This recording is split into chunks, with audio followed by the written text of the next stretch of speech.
Canadian Adventurer. A wondrous look at 100 wild, wonderful, bitter, glorious, brave, crazy, triumphant years.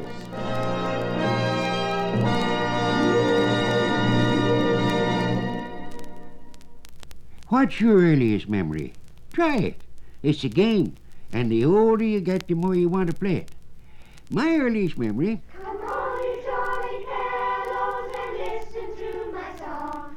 It's all about the shanty boys and how they get along. Kids singing. Jolly bunch of fellows that ever you could find. The way we spend our winter months is hurling down the pine. What you remember? The big adventures. And when you're a kid, what's a bigger adventure than other kids? The ones you like and the ones you hate. At 4 o'clock each morning, the boss begins to shout. Heave out my jolly teamsters, it's time to start the rout. The teamsters, they will all jump off in a most dreadful way. Where is me boots, where is me pants, me socks is gone astray. Oh, that goes back a long way. Why, the ink had barely dried on the paper that saved me from becoming a Cabotian and falling in love with a Tuponian and having offspring who were Hoshilaganders. It shall be lawful for the Queen, by and with the advice of Her Majesty's most honourable Privy Council, to declare by proclamation that the provinces of Canada, of Nova Scotia, and New Brunswick shall form and be one dominion under the name of Canada. That's what saved me. An obscure piece of parliamentary prose called the BNA Act, which I never even heard of till, oh, I better not say. But there it was, working away,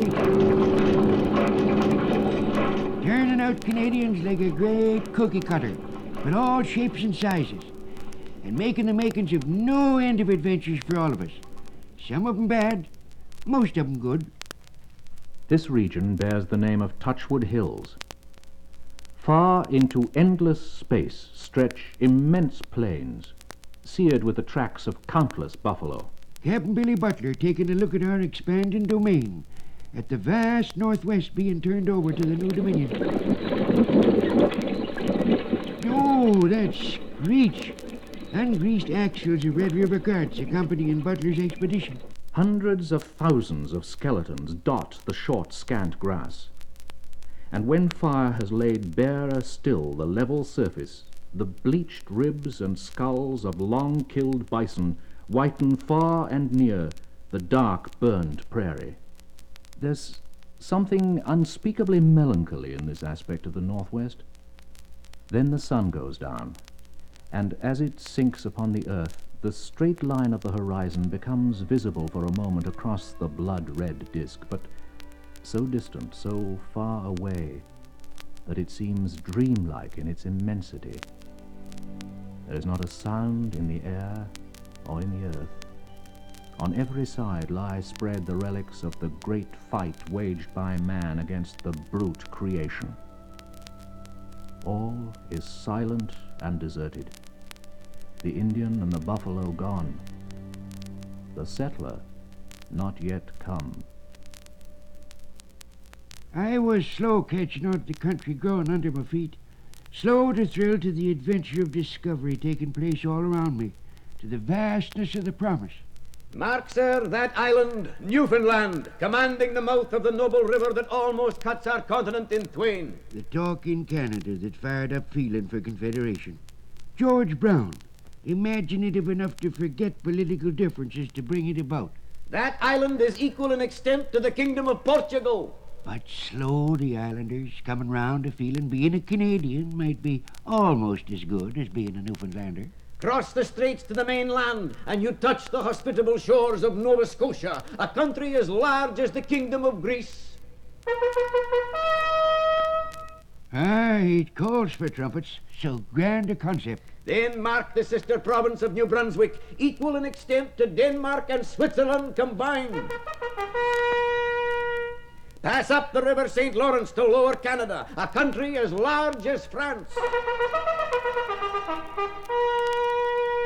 Pass on to Upper Canada, 20,000 square miles larger than Great Britain and Ireland put together. Cross over the continent to the shores of the Pacific, and you are in British Columbia, the land of golden promise, equal in extent to the Austrian Empire. I speak not now of the vast Indian territories that lie between, greater in extent than the whole soil of Russia, and that will ere long, I trust, be opened up to civilization.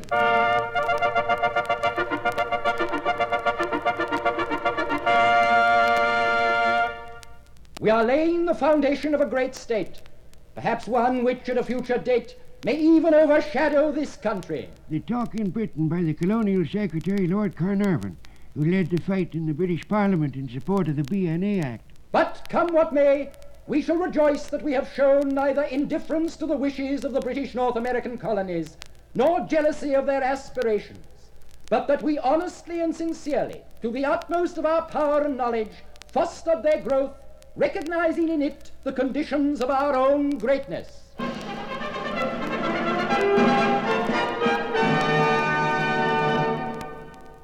Unfortunately, there were a lot of slow learners, like me, around. Slow to sniff the tang of adventure in the air. Like at school, our one-room school. Attention, class.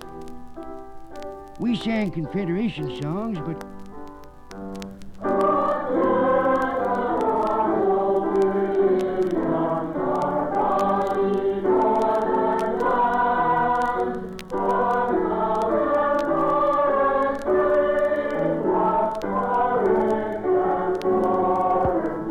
Willie, stop gazing out the window.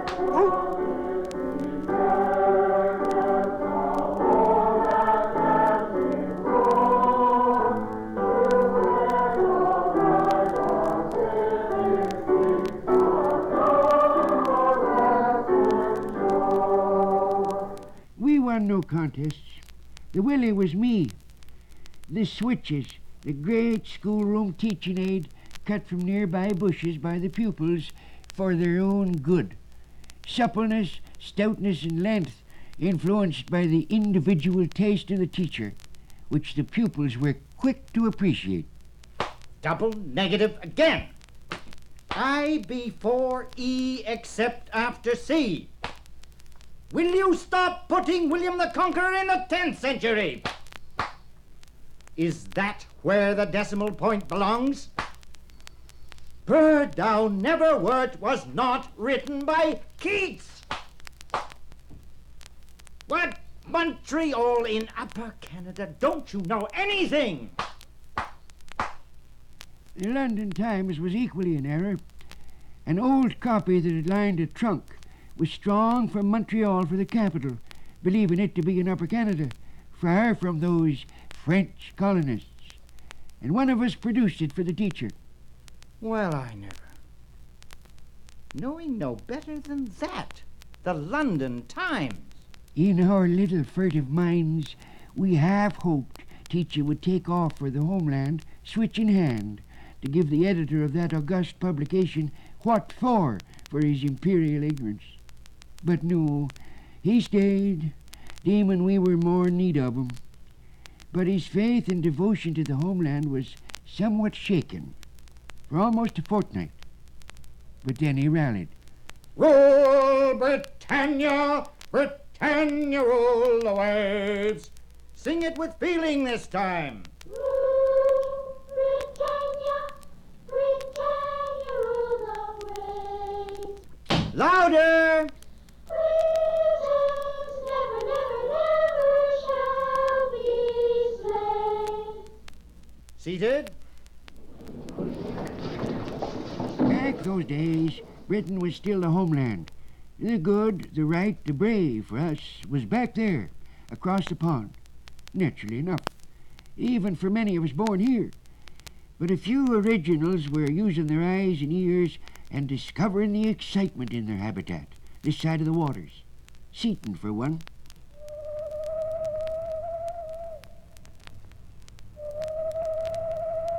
In the wilds of the Toronto ravines.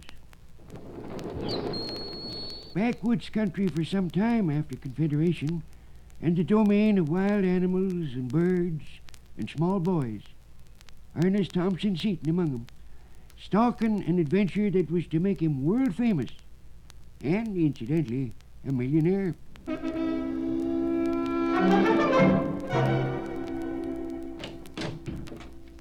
Ernest, where are you off to? Nowhere, Father. Idling in the bushes again, eh? Nothing better to do? No, Father. But the boy Ernest, while idly roaming, was prodigiously busy, watching, silently asking questions, and making sketches of the wildlife he saw. Oh, if you'd only stay still long enough. Oh, all right. Catch you on the run. So good were his sketches, even his father was impressed. Well, at least you're doing something. Would you send me to London, Father, to study art? I'm not the rich man I once was. I'm bankrupt. Very well, Father. If it's impossible. Oh, not impossible. Must be grateful. I suppose you've shown some talent somewhere.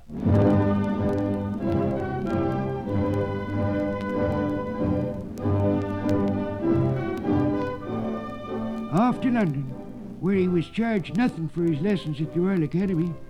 Teachers so excited with his talent. As for his board and keep... Dear Father, did you forget to send me my allowance this month? Incredible how easy it was for his father to forget to send money, month after month. The boy was often hungry and tattered. But he discovered the British Museum and the books on nature there. What was hunger? But after 2.5 years of that... I want to get back to my own land. Back to my own clear waters and backwoods.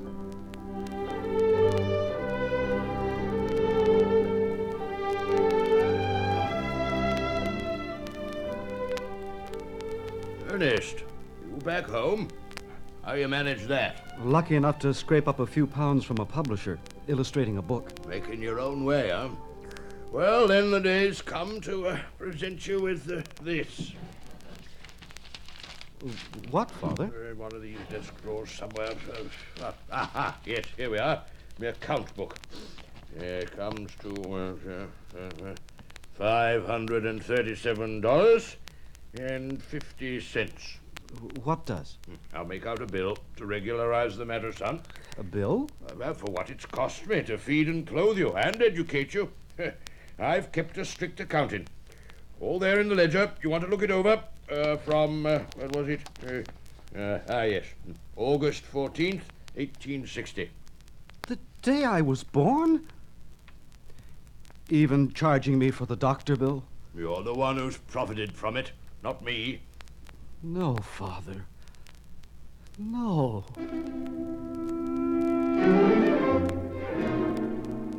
It was in the West, where he'd gone to live with one of his 13 brothers, on a homestead in Manitoba, that Seton wrote his first nature story, On the Life of the Prairie Chicken. And he was on his way to greatness.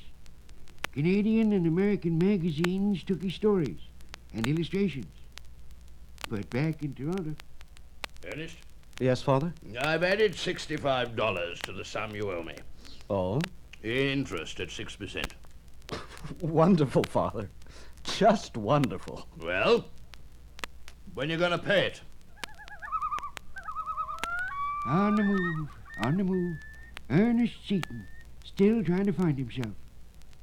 From the country to the city and back to the country. Though somewhere along the way, he'd managed to buy and sell some real estate that brought him enough money... To pay you off, Father. There, to the cent. And now you can call your soul your own, eh? Well, goodbye, Father. Time you settle down, isn't it? What is it anyway, Ernest, you're after? I wish I could guess. No, that might spoil it.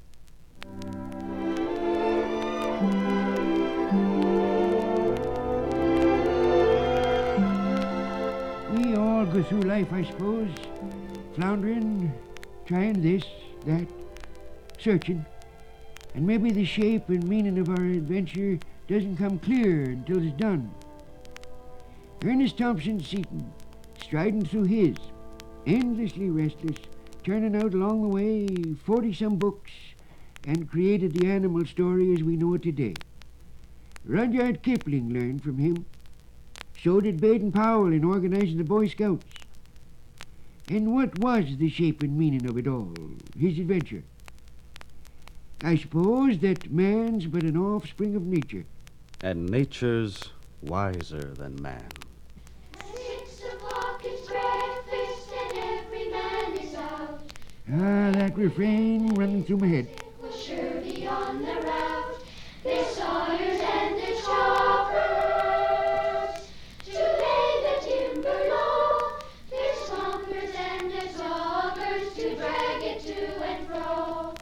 But the number of people who left the country over the next 30 years tell only too clearly what Canadians thought of Confederation.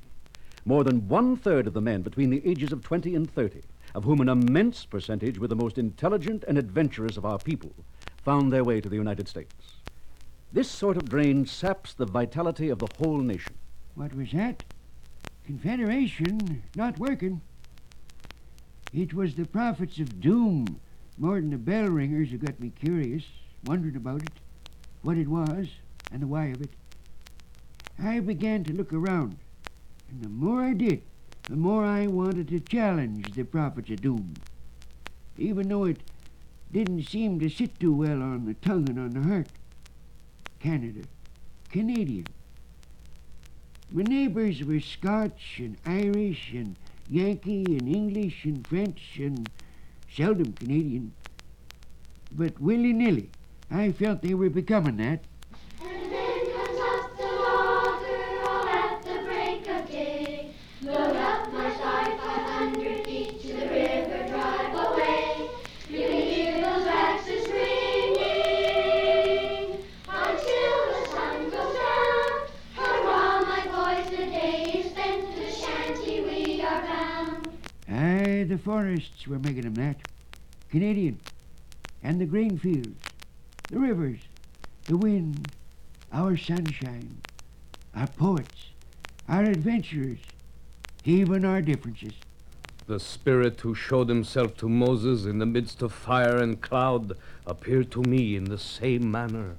Wrangling over land titles and rights, along the Red and again along the Saskatchewan. Profound in its effect. I was stupefied. I was confused. The Spirit said to me, "Rise up, Louis David Riel. You have a mission to fulfill." Stretching out my arms and bending my head, I received this heavenly message to lead you, the Métis. Traditional Indian and pioneer squatters' rights. But the new breed on the prairie thought those old traditions of no account, a nuisance, and those who clung to them. It is true our savage origin is humble, but should we not be proud to say we are Métis? We will stay together here. We will make our stand and pray that our enemies will comprehend why we do this. Comprehend that we are men who will not perish without protest. God will be with us. A shocker that in '85. John A. MacDonald, that shrewd and cautious man, didn't follow his own advice on factions within our young dominion. If a Britisher in Canada desires to conquer, he must stoop to conquer. We must make friends with the French. We must respect their nationality. Treat them as a nation, and they will act as a free people generally do, generously. Call them a faction, and they become factious. Supposing the numerical preponderance of British in Canada becomes much greater than it is, I think the French would give more trouble than they have said now to do. As they become smaller and feebler, so they will be more united. From a sense of self-preservation, they will act as one man and hold the balance of power. I'm inclined to think that they will hold their own for many a day. But with the Métis, half-brothers to the French, John A.'s reasonableness escaped him, and he became factious. Louis Riel shall hang, though every dog in Quebec bark in his favor. Adventures. One finds no end of them, if one has an adventuresome eye. Some terrible, some glorious. There's Kikik on the Barrens, McCurdy at Bedeck, Banting and Diabetes, and the Prime Minister who held office for 7,829 days. There's Fleming in Standard Time, Emily Carr in the Totems, Frederick Philip Grove. There's Stephens in the Group of Seven, Dr. Augustus O'Gullen and Emily Murphy, and Skookum Jim and Tagish Charlie. And there's Almighty Voice, as good a yarn and as brave a fella as... Oh, you know that one. Famine, disillusionment, and disease among the Indians.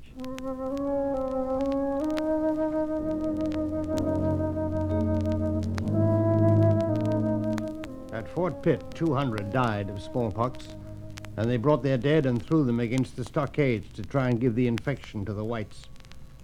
In all cases, we had to go and bury their dead, and the stench was awful. In the plains, the air for miles from a death camp is infected from the dead lying unburied. They blame us whites for the malady among them, poor deluded creatures.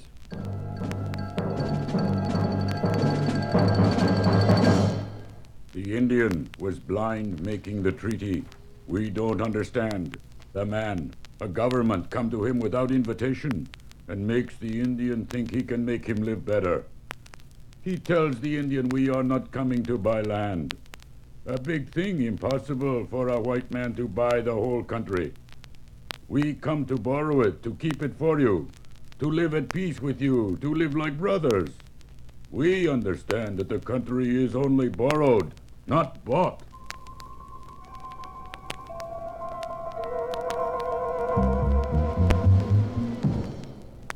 And then, Almighty Voice, the embodiment of the last spirited outburst of the Prairie Indians. Bewildered, lost, and overwhelmed by the unstoppable wave of settlers that robbed them of their food, their land, and their gods, and herded them into small reservations where there was nothing for them but the parched bones of charity. The year 1895, hard by Batoche. Drought plaguing the prairies. Picking scarce for the settlers, but worse for the Indians. Young Almighty Voice, out hunting, desperate, and finding no wild game. Oh, something. Shot and killed a white man's steer.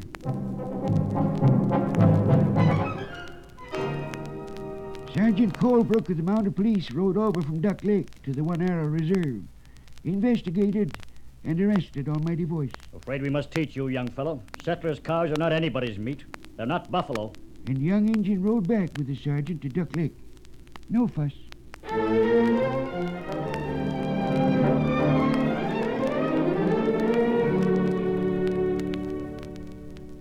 Constable Dixon, Yes, Sergeant. prisoner for you. Ah, the cow killer? Take him out back to the lockup. Put the chains on him? Watch him. He's the fastest one on foot these parts and a crack shot. Best hunter in the One Arrow Band. Come along, you. The lockup was a low log cabin, a makeshift cell with space for the guard and his prisoner. Here, over this way. Chain you to one of these floor rings. Straw thick there. Curl up. I don't like. Think I do. You prisoners turn us police into prisoners, standing guard till they let you go or ship you off to a real lockup. Hard labor, lashes. Almighty Voice. They think you next thing to the great Manitou, giving you a moniker like that? And One Arrow, your grandfather. 3 years in Stony Mountain Pen for supporting Riel and the rebellion. Tamed him, eh? But your crime, much worse. Killing a settler's cow. For that, hang you for sure. Huh? What you say? String you up and leave you there so the birds can peck out your eyes and the coyotes can nibble away at your feet. Stay there till your bones fall apart. Constable Dixon's idea of a bit of fun. Only they'd hanged Riel and Regina, and 8 Indians at Battleford. The white man spoke of justice, but seemed to hang out of anger. Almighty Voice's people no longer tried to make out what it was that caused the white man to call this good and that a crime. A shrug and silence, their response, and a stare. Hang an Indian for a dead cow? Why not? You don't believe it, huh? Almighty Voice, eh? The shrug and silence, the stare, till the young Almighty disappeared under the fringe of his blanket. and Constable Dixon settled down to sit out his watch in the fitful light of the kerosene lantern. You and McPherson's bloomin' cow keeping me up with your... A smoking lamp and the awful question. Suddenly, had he fallen asleep? No. He, Constable Dixon, was on duty. Drowsy, sure, but anyway, the shattering truth was there, and Almighty Voice was not. He'd escaped. Sergeant! Sergeant Colebrook! What's up? What's the fuss? He's gone. Almighty Voice. Well, weren't you here guarding him? Yes, Sergeant, but... But what?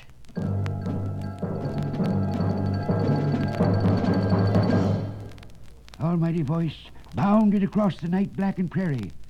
He'd 14 miles to run, and the icy Saskatchewan to cross to reach his people. His mother, Spotted Calf, greeted him with sleepless eyes as he slipped into his family's smoky teepee. They let you go. I've come for my rifle and horse. The policeman's head dropped in sleep, the one watching me. You ran away. They want to hang me. The ring of keys was on the table. My chain was too short, but long enough when I threw my jacket over the keys to draw them nearer. I'll hide in the bluffs. But the frost on the ground and the snow in the wind.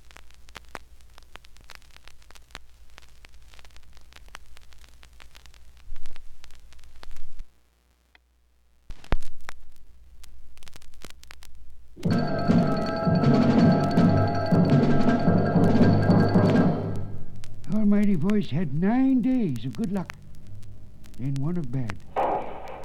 He shot a prairie chicken. Paleface, a young Indian girl who'd fled with him, his squaw, was plucking the chicken when Sergeant Colebrook, who'd been trailing him doggedly and heard the shot, rounded a bluff and came into view. Almighty Voice, stand where you are. What you want? You! Go away! Almighty Voice, his hunting rifle was still in his hands. He expected the worst if captured. Dixon's taunt, hang for sure, carrion for coyotes and crows. Colebrook advanced on him. No! Colebrook expected his courage and red coat to subdue the fugitive. Almighty Voice raised his rifle. Another step, you dead. Drop that rifle. Colebrook rode on toward Almighty Voice. You are under arrest. Go back! You, go back! No, Almighty Voice! The bullet smashed through Colebrook's right collarbone. Blood gushed from an artery, and he slipped from his horse. And Almighty Voice and Paleface vanished, and was seen no more that winter. Or he was seen everywhere, Almighty Voice. But every lead led nowhere. He was wanted now for murder. There were rumors the Indians were holding powwows, rallying around Almighty Voice. Was this to be another Riel rebellion, only worse, with the Crees and Saltos and Blackfoot? Have you noticed these Indians? Their eyes? Their eyes, sir? The old proud look. Things going on there. Well, if we could only run that young buck to earth. They'd stop staring at the horizon as if they were expecting something. And crawl back into their teepees. A year went by, and more. Paleface returned to the One Arrow Reserve with a baby boy, born off in a bluff somewhere. Paleface, where is he? Where did you see him last? Where is he? She don't know. No, of course not.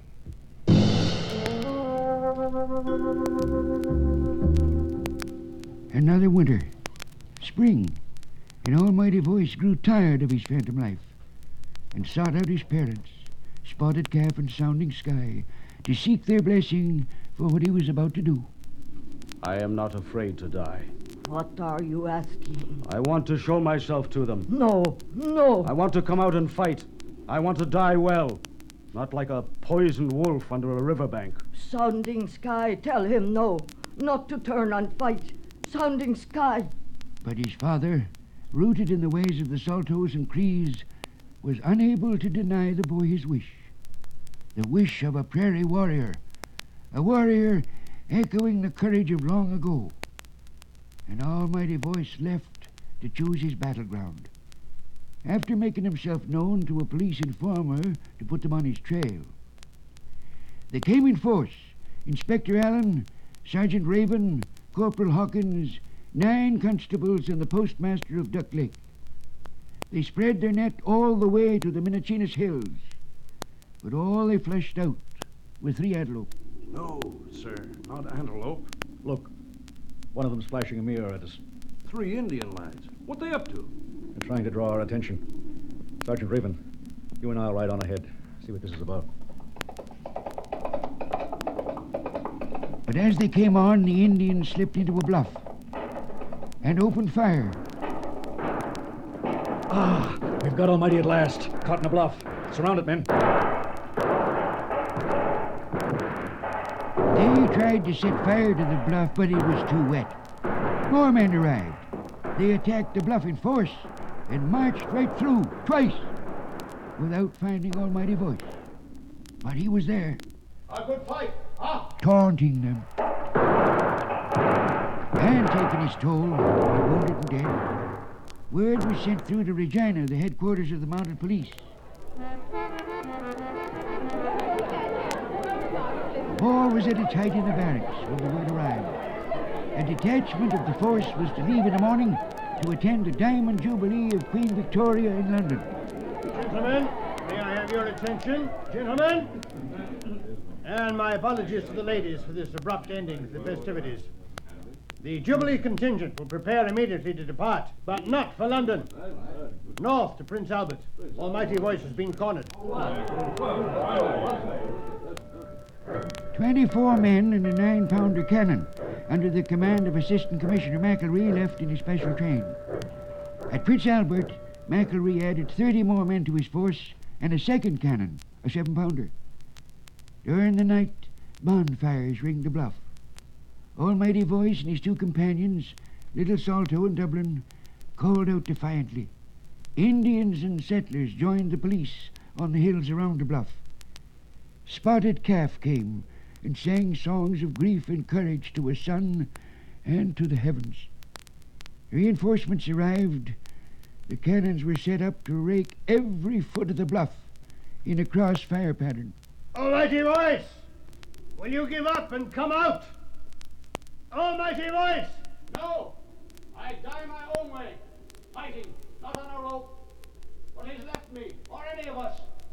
You have taken everything.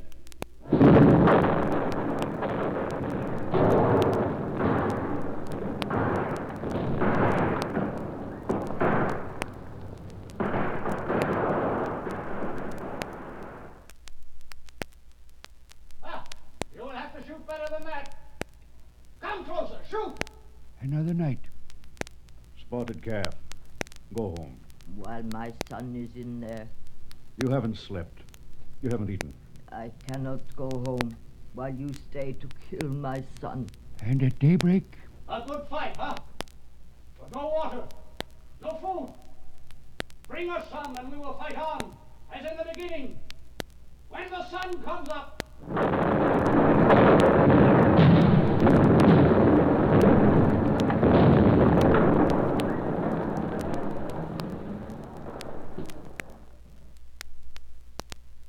silence. No songs, no taunting from Almighty Voice. The sun at noon, he was dead, and the 2 Indian boys with him. Silenced after 2 nights and 3 days of battle. Silenced by 100 rifles and more, and the 2 cannon. The Indians on the hills around the bluff shuffled away. Silenced too, but for their shrugs and longer stares. An Indian had been an Indian for the last time.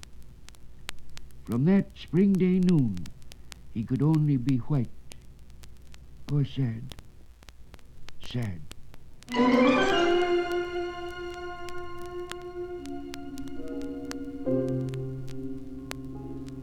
Or confident enough to speak out, demanding more for the Indian than a reserve. Pauline Johnson did. She was the half-white daughter of a Mohawk, but chose the buckskin soul of her father's people for her own, and made us wonder if there mightn't be some things of value in her father's people we'd best not lose, for sure. What people native to this country, or coming in, haven't something we need badly? That's when our adventures have been best, making the most of the common ground and the differences.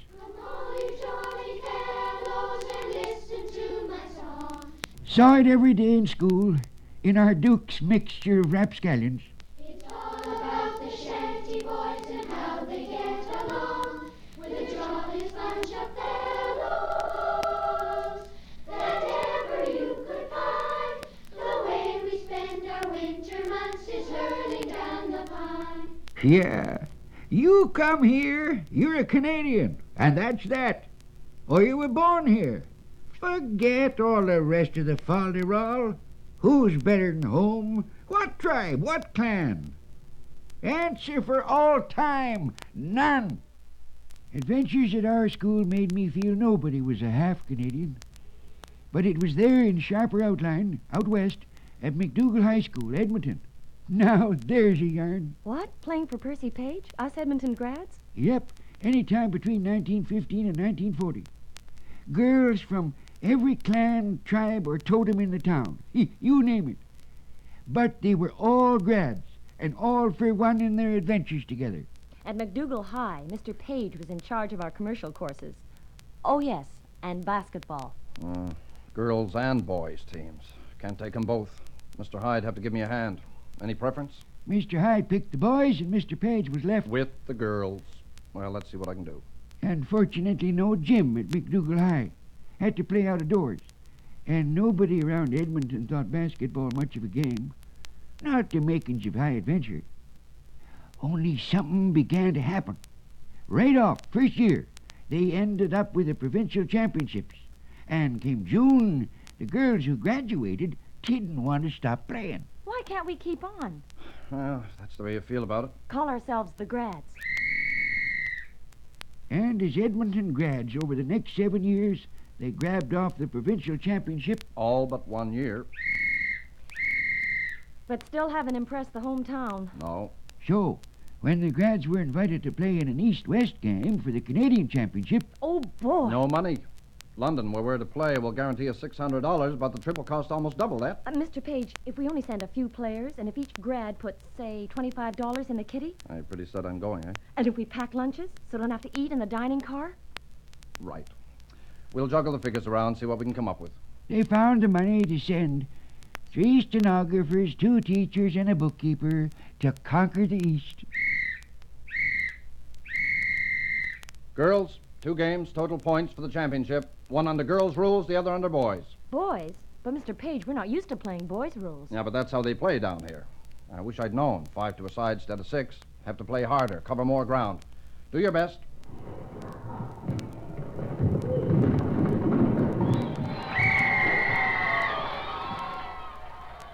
They lost the first game under boys' rules, but piled up enough points in the second to take the championship by 20 points.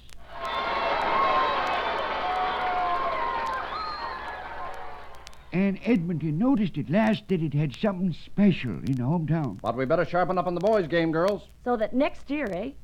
Next year, when they went east, they trounced the Eastern champions 2 straight. Who's next? The Underwood Typewriter Company offered a Challenge Cup, and a Cleveland team, the best in the States, challenged the Edmonton grads. Sure, let's take 'em on. No, girls. They've asked for $1,800 guaranteed expenses, and where are we going to find that kind of money? Rob a bank. Not enough support for that idea. Still, the girls were so unhappy over having to forego the chance of a North American championship that they went out and trounced the boys' team, and so impressed a local promoter that he put up the money. Now, get to work, girls. Nearly 5,000 came to watch the grads win or give it a good try. But when they saw the Cleveland team out on the floor in trim uniforms begin to toss the ball about and compared it to the old-fashioned look of the local team, their hometown hopes began to crumble.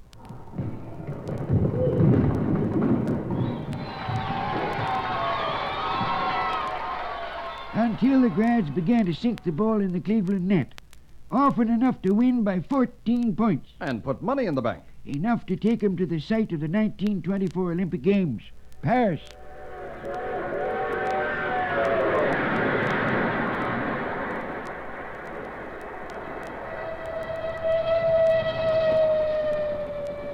6 games. Won 'em all. World champions. They didn't seem to know how to lose. Grads married and left the team. New grads joined it. And all but 2 were actual students or graduates of the one high school, MacDougall's. The other constant element was Percy Page, the coach. 2 of their shots in every 5 dropped through the loop, and some games better than every other shot. And in their quarter century of glory, We lost only 1 game in 26. Had running streaks as long as 147 games without a loss. they competed in 11 Western Canadian playoffs, Won 'em all. in 13 Canadian playoffs, Won 'em all. and on 3 European tours. Clean sweeps. No losses. But almost the most wonderful thing of all was the word of an old gentleman from Almont, Ontario, on seeing the grads playing in the States in a championship game in Oklahoma. Never expected to see girls play basketball as these Canadian girls play it. Such strategy, brilliance, and doggedness. The finest basketball team that ever stepped on a floor. The old gentleman was the Canadian who all by himself invented one of the world's great games, basketball. Dr. James Naismith.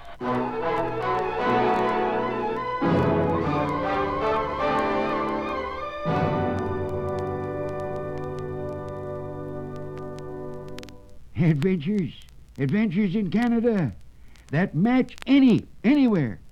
All we need to look for 'em. Angus Walters and the Blue Nose, Ryder and Bell and the Lake, Rocket Richard and the Conackers. Yo, and the McGill students who gave us ice hockey. The sculler, Ned Hannon, our first world champion, Tommy Burns, Tom Longboat, Percy Williams, and so on and on. Just go looking, discover what we got, what we are, and dream what's still to come.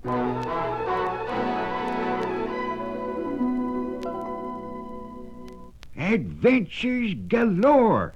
Calixa, it's crazy. We are embarrassed.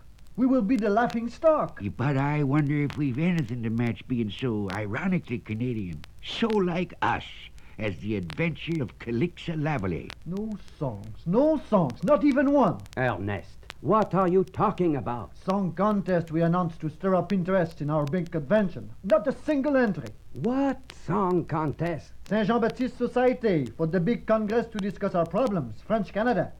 Thought there'd be excitement over this? A song contest, but nothing. Why didn't you send us a song, Calixa? Oh, I've lost interest in things here. They turned down my proposal to set up a conservatoire to give our young people some training in music. Government's no money for such luxuries. Ah! But you can see your extravaganza for the Governor General was not a tremendous success. Success? Did a lot for yourself in high circles. The Marquis of Lorne and Her Royal Highness, Princess Louise. Ecstatic. Ernest, when your people in the highest circles asked me to do something for our royal visitors, I agreed. Thought it would help me to get some support for music here in Quebec. And assumed, on their word, the cost myself of bringing together the best talent in the province. 150 of them. Arranged the music, rehearsed them, hired this, paid for that. But I'm delighted that everyone was pleased with the effort. Pleased? Overwhelmed. I've heard nothing but praise, particularly for that finale. Glorious. Yes, wasn't it? The ovation? Oh la la. Oui, almost worth it, and predictable. For a simple trick. Male voices booming out God Save the Queen in unison with the females twittering Vive la Canadienne to the accompaniment of full orchestra on Coming Through the Rye. Fortissimo! But it worked beautifully. Ah, I was promised payment by the government. Oh, this fool cough. But the gentlemen of the government are now finding excuses for not paying me. Not authorized. No provision in the budget for it. And I'm stuck with the costs. Well, it's an honor I'll not forget soon. As for your contest... It's one way to stir up interest. If someone with your prestige wins. Impossible. Since I've not entered... Calixa, you've got to. We must have a winner. Haven't you anything lying about that might do? No. Calixa, write me something. Promise me. Promises, promises. I'm the Countess Committee Chairman. You won't leave me stranded, oh my dear Calixa. Promise. No, I'll not promise. Something stirring. The soul's gone out of me. And at the lowest point in Calixa Lavallee's career, he had the greatest adventure any musician in this country ever had. Idly, spiritlessly, after his friend Ernest Gagnon left him, he began to jot down notes on the empty staves of a sheet of paper.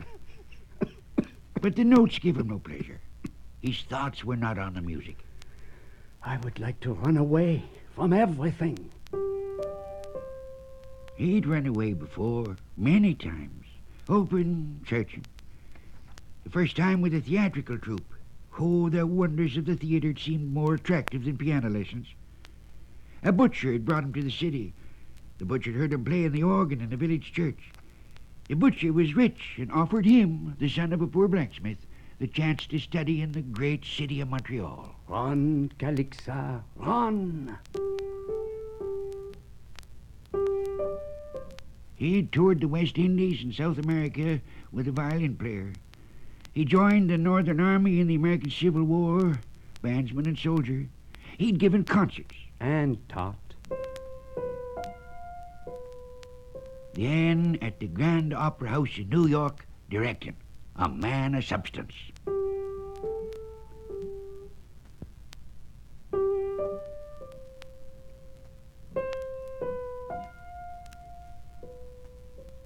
No, won't do. He cast aside one song and began another.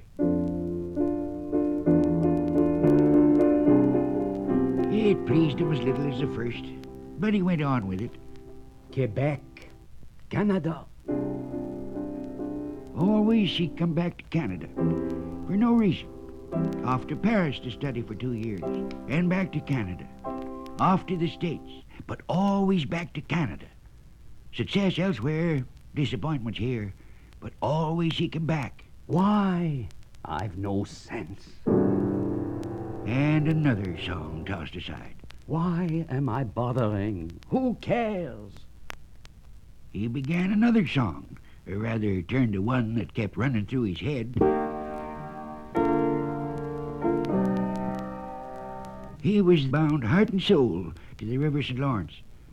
His people had hunted, had logged, had farmed its shores, and had fished and sailed its waters.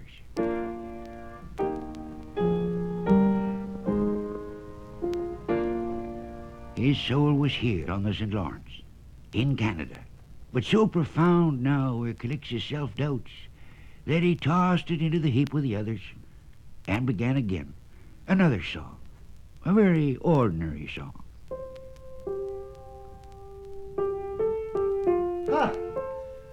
So you've written some tunes after all. Take your pick.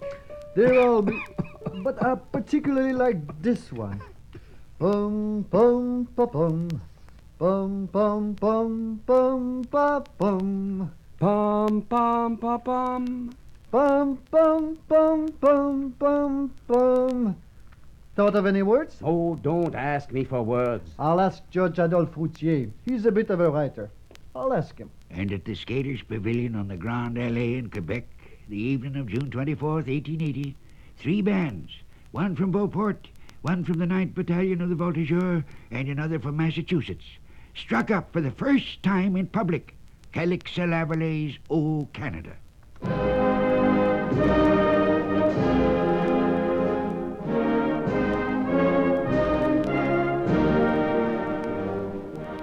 crowd loved it. But somebody, or everybody, forgot to give Lavallee the prize for his winning song. He never got anything for it, ever. But what an adventure.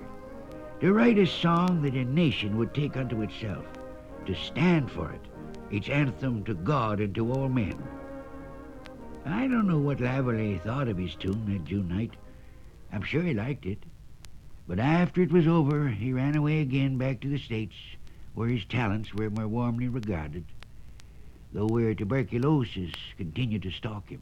Oh, Canada, give up. Let the States take you over. What are you? The bitter cry of a disappointed man devoted to the land of his birth.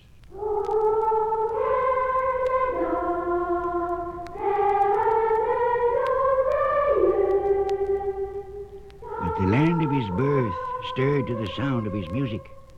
O Canada. Slowly, but always more surely. They played it in Toronto for the first time 10 years after Lavallee's death, for a royal visit. Then in 1908, a Montreal judge, Robert Stanley Weir, gave it English words, again prompted by a contest.